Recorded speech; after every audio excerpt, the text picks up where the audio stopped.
ভাত কাটা যাবে না বাবু, ধান আছে কথা বলবো নি, তিয়াশা বাবা ধান দিচ্ছে, ধান আছে।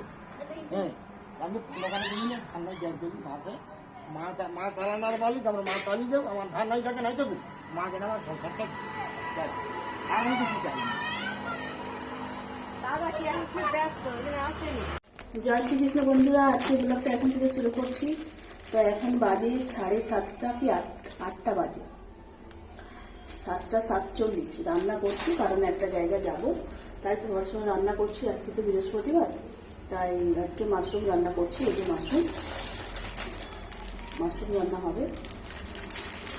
তো চলো তোমরা আমার সাথে থাকো, দেখতে থাকো। মাশরুমটা কেটে নিয়েছি, এবার এটাকে ধুয়ে নেব, ধুয়ে নুন মাখাবো।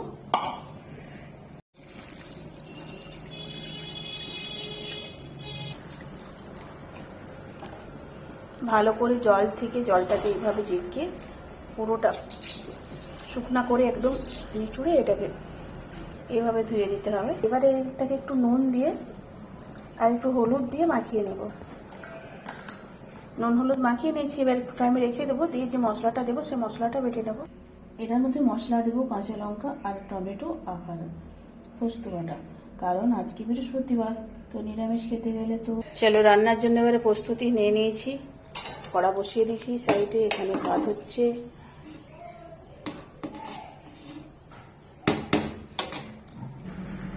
আর নিরামিষ খেতে গেলে তো পোস্ত দিতে হবে, যে কারণে পোস্তটা লঙ্কাটা বেটে নিয়েছি আমি। আর এই যে কড়াই দিয়ে দিয়েছি তেল। এবার ছাতুটাকে ভালো করে এইভাবে আবার নুন মাখিয়েছিলাম, যেহেতু জল বেরিয়েছে, এইভাবে ছেঁকে ভাজার জন্য ছেড়ে দিলাম। মাশরুমটা কিন্তু ভাজা হয়ে গেছে, এইভাবে ভেজে তুলে নেব এবারে।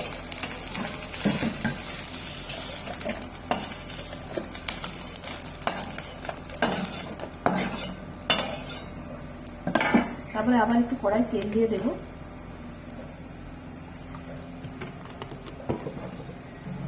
একটু দিয়ে দেবো যে লঙ্কাগুলো, কারণ আজকে একটু আলু মাখা করবো, সেই কারণে এই শুকনো লঙ্কা কাঁচা লঙ্কা পুড়িয়ে গেছে। ওর মধ্যে দিয়ে দেবো গোটা জিরা,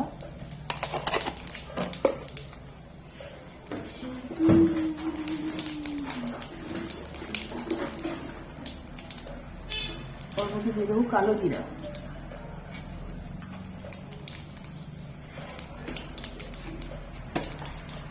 দিয়ে দেবো দুটো পোস্ত,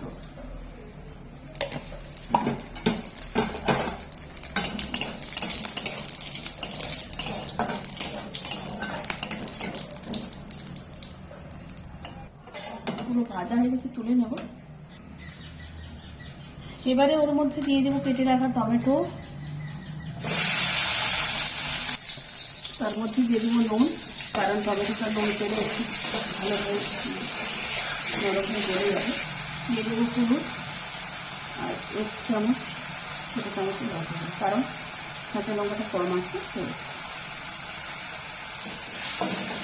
পুরো ভাজা হয়ে গেছে, বেশি রাখা করতে কাঁচা লঙ্কা দিয়ে দিলাম। পুরোটা একটু ভালো করে ভেজে দেবো। এটা ভাজা হয়ে গেছে কম বেশি, এর মধ্যে দিয়ে দেবো কিনে রাখা মাশরুমগুলো। এবারে একটু ভালো করে কষে নেবো এটাকে, এটাকে পোস্তটা মশলাটার সাথে।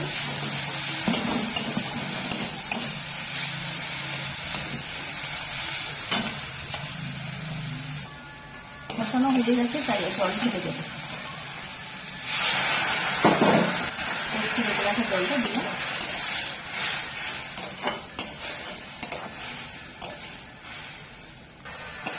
মাশরুমটা রান্না হয়ে গেছে, কারণ শুকনো শুকনো টাইপের হয়ে গেছে।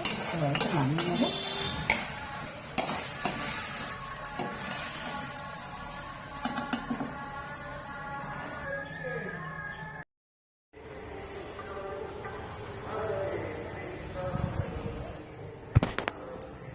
আমার হয়ে গেছে রে বেটু।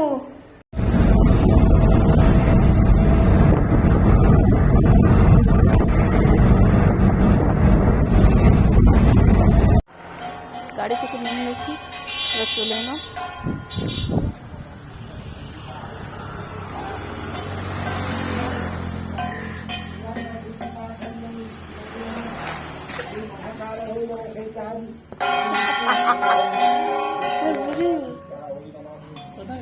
এই যে আসুন দুয়ারে যাবো।